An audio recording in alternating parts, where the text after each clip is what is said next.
A stunning mirror finish in 8 hours with 0 sanding. I wasn't sure it could be done, but it turns out it's not so much of a fairy tale as the games that I play with the dice I make. Stay tuned to find out how it works.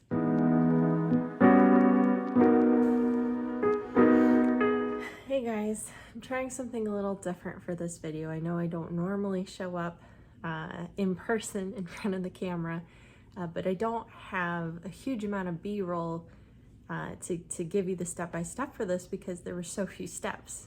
I don't think I've ever been as excited to release a video to you guys as I am about this one, and here's why. Over the past couple weeks, I've been listening in on some Instagram lives and different posts on different forums from some of the big name dice makers who are struggling because due to the very physical nature of making dice. See my sanding and polishing video up here in the corner. I'll drop it just so you can see how much work goes in. A lot of them are developing arthritis in their hands, and it's really impacting their craft. So I did a video on vibratory tumblers as a way to sand and polish your dice, right? And I'll link that up here if you're not familiar. I go over all of the basic materials that I use in that, and I will also put them down in the description for you. But I wasn't ever 100% happy with the results I got from that vibratory tumbler experiment. I was happy with the initial, but I always had to go and polish them again with a Dremel or with Zona paper, and that kind of defeated the purpose. So me, being the scientist that I am, I decided further experimentation was needed. And I decided to take the plunge this past weekend because I, like many other dice makers, have a scrap dice pile, which are either partial sets where not all of them made it out of the molds, or ones I just didn't like, and things like that. And it was kind of just staring at me and taunting me.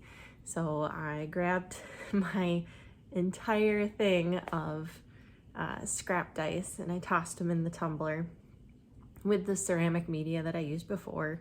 And this time, because Amazon Prime Day just happened and I, like so many others, am susceptible to the deals, I grabbed this set of polishes that I had my eyes on.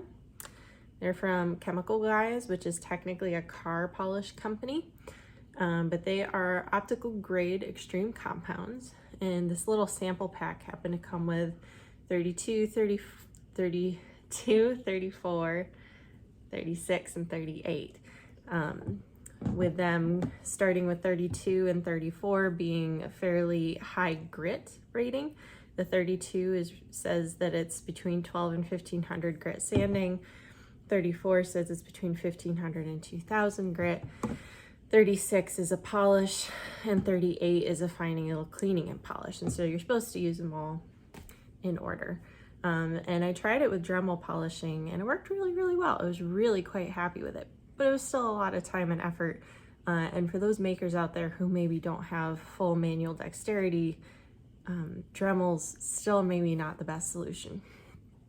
So I grabbed my scrap dice, I threw them in the tumbler, and after a little back and forth between me and my husband talking about which one to do, I decided to add the V34 compound. I added about 3, maybe 4 tablespoons worth, not a huge amount, because I wasn't really trying to have it pool in the bottom. And the thing to remember about what I'm doing versus the hardwood or walnut media is that the ceramic media does not absorb any of the polishing compound. So you don't need as much because all you need is enough to coat the outside of those little ceramic pellets, right? So about 3 to 4 tablespoons, which comes out to, oh gosh, I'll put the conversion down below for our international friends in milliliters. I apologize. So I put that in. I put a couple splashes of water too, because it's fairly thick stuff.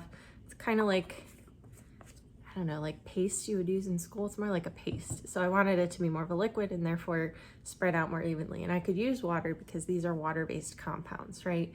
These are not oil-based like a lot of the polishes like Flitz and Mother's and a couple of the other big name polishes. So they're water-based, which I really like because I'm all about easy cleanup. You guys know this about me if you've watched my 2-minute tip video on how to make your life easier cleaning. So put them in, dumped in the dice, mixed it around a little, set it to go, turned it back off because it was really late at night and I didn't feel like disturbing my neighbors. Turned it on the next day and let it run while I did an errand, and that errand ended up taking me a lot longer than it should have. So all told, the dice ended up in the tumbler with the polishing compound and the media for about 8 hours. That's approximate, unfortunately, because again, life happened. I don't have an exact number. But when I came back, opened it up and started wiping off the dice, I thought, wow, this looks really promising. And so I quickly dumped them all in a bowl, rushed them inside, and I added some dish soap and water to the bowl and just rinsed them around with my hand quite a bit. And I have the footage for that. And started using a nice soft toothbrush, which I use this cheap guy from Target. And I used that and I cleaned out all the numbers and ended up with just absolutely crazy results that I'm going to show you now.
So I don't know what I was really expecting from experiment number 1, but it certainly wasn't the extent of the results that I got.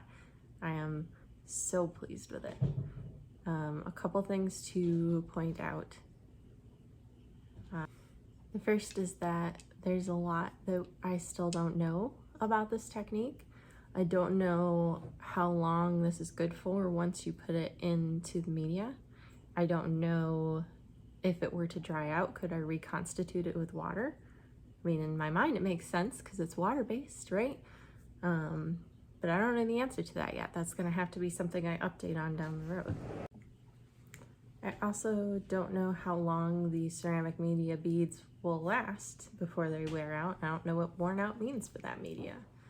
In my mind, it just means they don't do what I expect them to anymore. Other things that you need to bear in mind with this is, first, it's not going to replace a crappy mold.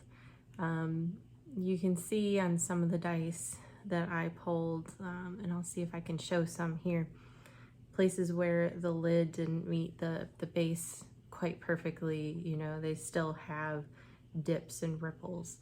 They're just really shiny dips and ripples. So you still need to absolutely prioritize polishing your masters and doing it well, making the best possible quality molds that you can, and avoiding raised faces however you can. I also, in this experiment at least, didn't try putting in any dice that had been, say, completely sanded with 1000 grit, you know, to that frosted finish, to see what would happen. I'm probably gonna try that soon, because that's how I fix raised faces, is with 1000 grit. So still have that to figure out. So still need to prioritize polishing your masters, making good molds. It's not gonna replace that skill. The other question I could see arising around this is that, is this still fully handmade dice, given that it was finished in a machine? I don't quite know the answer to that. And the other thing I don't know the answer to is, from a business standpoint, how to handle pricing, right? So for me, as a very new dice maker, I have one particular price in mind that I have calculated based on the average time it takes me start to finish a set, as well as my materials, and any extras. Like I like to do nice packaging, so I throw that in on top to help cover that. I have that price, and do I need to adjust my prices now that this is going to take so much less time?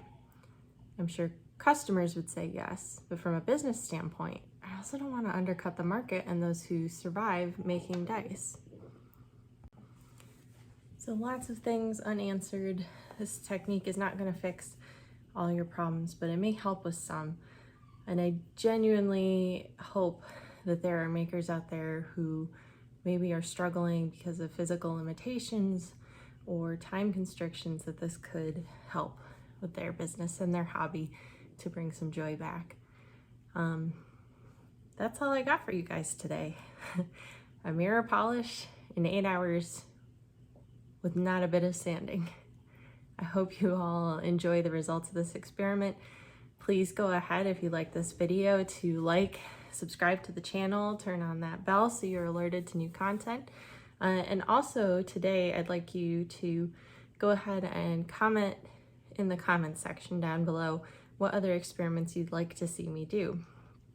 And if you'd like to further support my work here in the Dice Lab, as far as allowing me to buy more materials to experiment with, like silicones and resins and other equipment, you can go to my Ko-fi page, which is www.ko-fi.com/Caitlin Pierce, all one word.